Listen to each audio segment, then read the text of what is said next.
A gente vai conversar, então agora você fica comigo, né, para falar com o governador do Amazonas, com Wilson Lima. Boa noite, governador. Primeiramente, a gente lamenta toda a situação que o Estado vive nesse momento. Eu gostaria de dizer que estamos solidários a todo o drama que se desenrola nesse momento nos hospitais e eu gostaria que o senhor atualizasse a situação do Estado para a gente nesse momento. Boa noite a todos, boa noite aos telespectadores. Nossa situação é muito difícil, a gente acabou tendo um número muito grande de internações.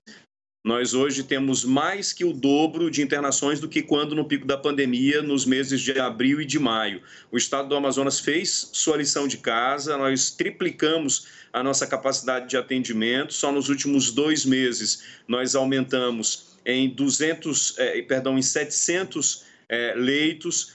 Trabalhamos para não deixar ninguém esperando nas portas dos hospitais, mas o que está acontecendo aqui é um negócio excepcional, é algo extraordinário. Nós não contávamos com essa variante desse vírus, né? Com essa nova mutação que tem um poder muito grande de transmissibilidade, que é algo que está sendo estudado pelos especialistas e que nos próximos dias deve ter alguma conclusão sobre isso. E para completar, a gente também teve confirmado esses dias o caso de reinfecção. A nossa situação hoje é uma situação muito delicada, muito complicada, em razão dessa falta de oxigênio. E só para vocês entenderem, no pico da pandemia, naquele período ali de abril e de maio, nós levamos 30 dias para que dobrasse o consumo de oxigênio.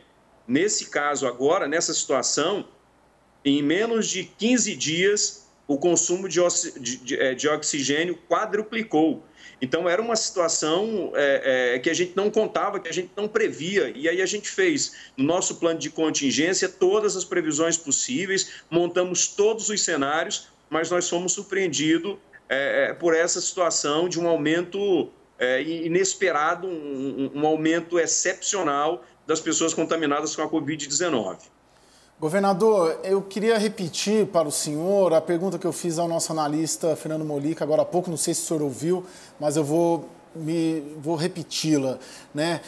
Claro que agora o momento da gente remediar, de ajudar, não só o Estado, mas o país todo, mas é uma tragédia anunciada? Tinha sinais disso? E, principalmente, qual a responsabilidade dos atores políticos, aí, tanto o governo do Estado, que o senhor comanda, prefeituras e, principalmente, do governo federal, no que a gente está assistindo aí no Estado?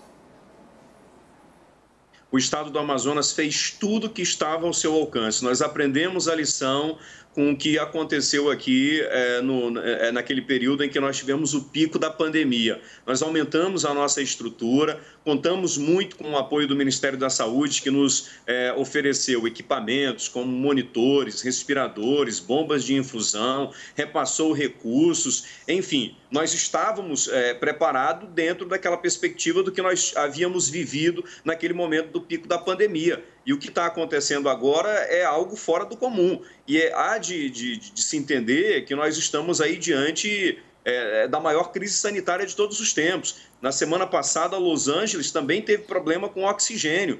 Então, assim, essa é uma situação que agravou muito aqui no estado. A quantidade de pessoas internadas é um negócio impressionante. E, assim, o relato que nós temos dos médicos é que os pacientes estão agravando com mais rapidez. São aqueles pacientes que entram com um quadro moderado e que rapidamente acabam evoluindo para um quadro de internação em UTI. Governador, o Fernando Molica tem uma pergunta.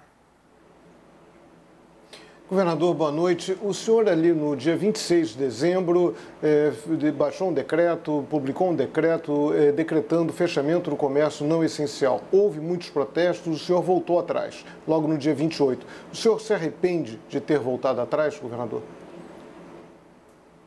Todas as decisões que nós tomamos foram decisões baseadas em dados científicos e também levando em consideração a nossa dinâmica social. Por um lado, proteger as vidas e, por outro, garantir o mínimo de atividades econômicas em funcionamento. Naquele momento em que eu baixei o decreto com essas restrições, nós tínhamos a informação de que nós entraríamos em uma situação complicada, não que chegaríamos a esse ponto, mas que teríamos uma situação complicada de aumento de casos de Covid. E aí toda a imprensa nacional acompanhou a pressão popular, as aglomerações que foram formadas nas ruas, e quando que o nosso objetivo era dispersar essas pessoas, era evitar que houvesse aglomeração. Então, acabou causando um efeito contrário. Por isso, a gente teve que rever, chamei os órgãos de controle, chamei o comércio, chamei a indústria para que a gente pudesse alinhar essas decisões e todos pudessem assumir um compromisso. E aí houve o decreto da Justiça para que a gente pudesse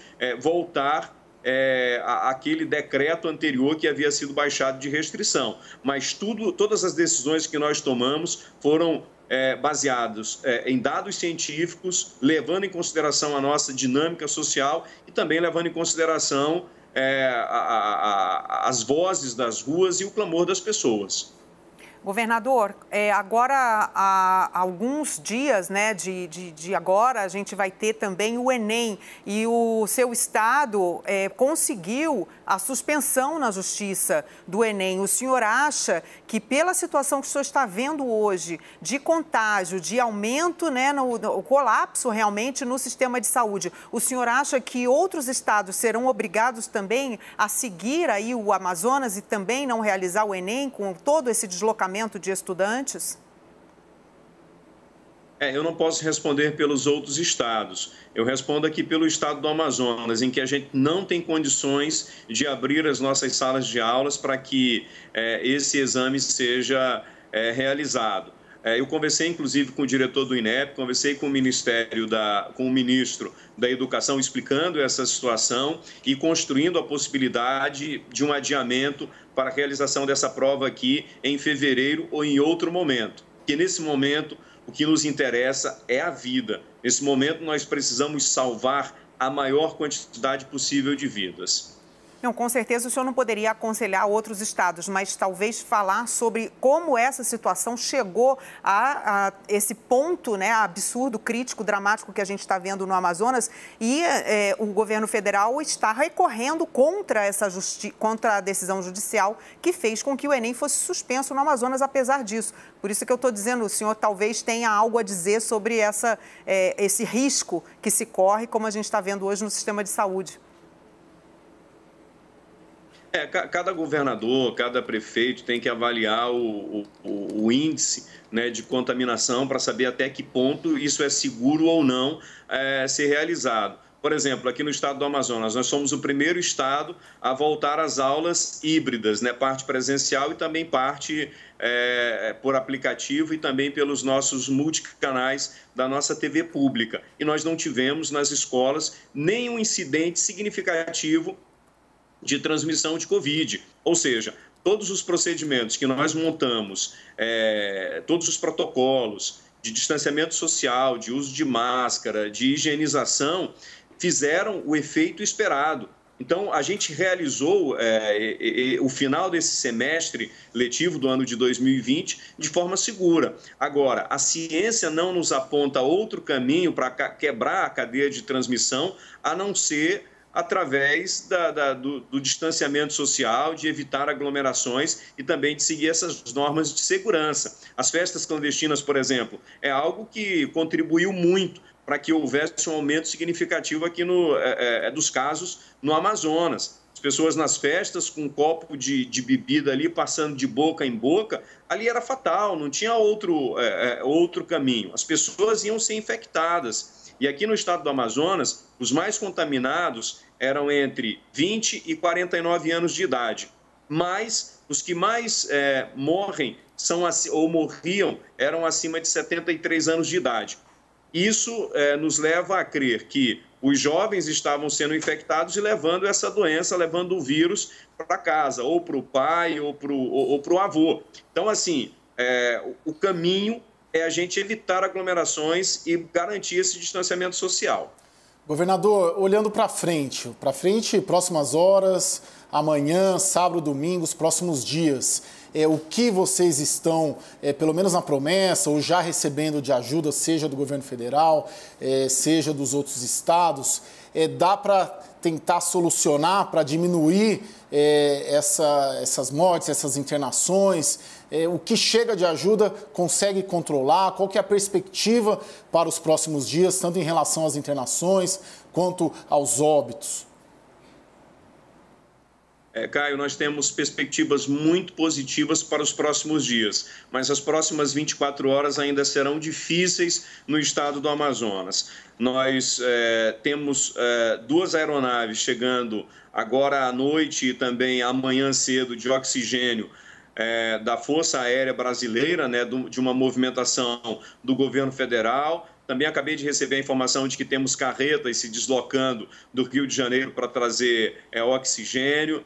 Há também uma grande quantidade de carretas também, pelo menos umas 20, que estão se deslocando de uma empresa privada aqui do Amazonas para também fazer esse transporte de oxigênio. Nós estamos recebendo estruturas para a montagem de mini usinas, também devemos receber de hoje para amanhã, e o prazo de montagem é de 48, 72 horas. Nós estamos também removendo até amanhã de manhã cerca de 100 pacientes, nós estamos transferindo cerca de 100 pacientes para Goiânia, né?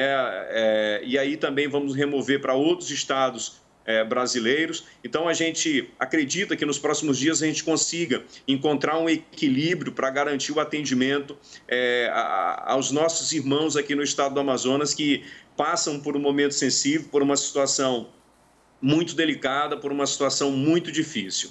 Governador, quais estados estão ajudando o Amazonas nesse momento? Além do governo federal, quais estados da federação já indicaram, já falaram para o senhor que estão mandando ajuda? Se o senhor puder listá-los, por gentileza.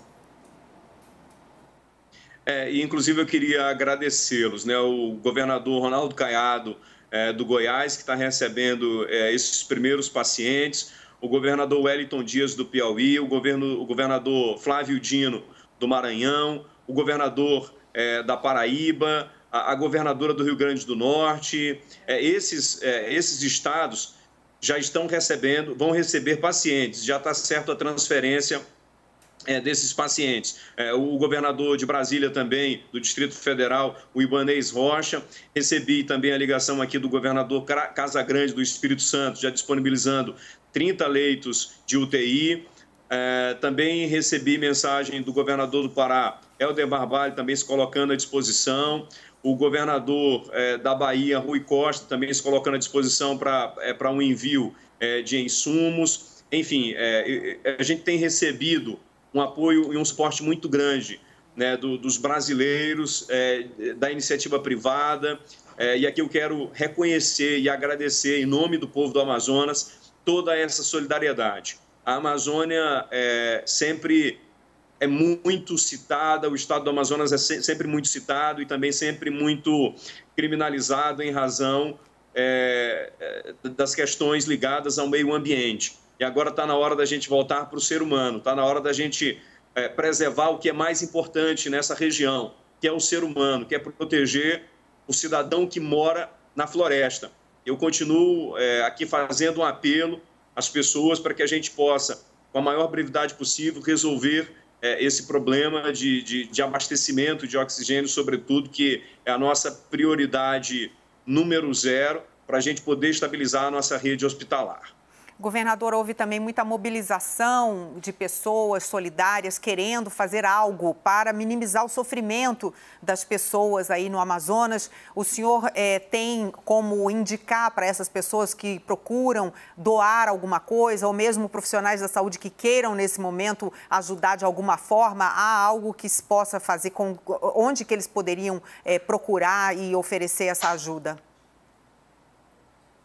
Nós temos um comitê de crise de enfrentamento para a Covid, que é situado aqui no CICC, que é o nosso Centro Integrado de Coordenação e Comando, onde estão aqui técnicos e secretários do Ministério da Saúde, da Organização Pan-Americana de Saúde, do Sírio-Libanês e os nossos profissionais. Então, a gente está aqui, está recebendo as ligações, né, e através também do nosso secretário de Saúde e também da nossa equipe, né, que cuida dessa área, o nosso pessoal da assistência social, porque aí também é importante a gente começar a entender que nós vamos ter um problema econômico também pelos próximos dias, porque os mais afetados nesse momento, e aqui eu estou me referindo à atividade econômica, são aqueles em condição de vulnerabilidade, são os trabalhadores que estão na informalidade e que vão precisar da ajuda do poder público.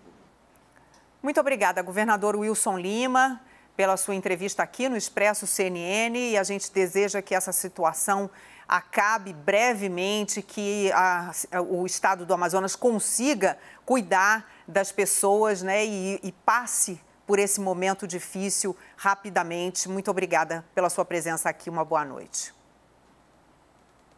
Boa noite, eu agradeço a todos, agradeço à CNN, à imprensa, que tem sido fundamental nesse momento, num momento tão complicado, num momento tão difícil. Meus agradecimentos também em nome do povo do Amazonas, ao governo federal, ao presidente Jair Bolsonaro, ao ministro da Saúde, que tem sido muito prestativo. Durante toda a madrugada, a gente esteve em contato para poder encontrar soluções para superar esse momento tão difícil e tão complicado. Muito obrigada.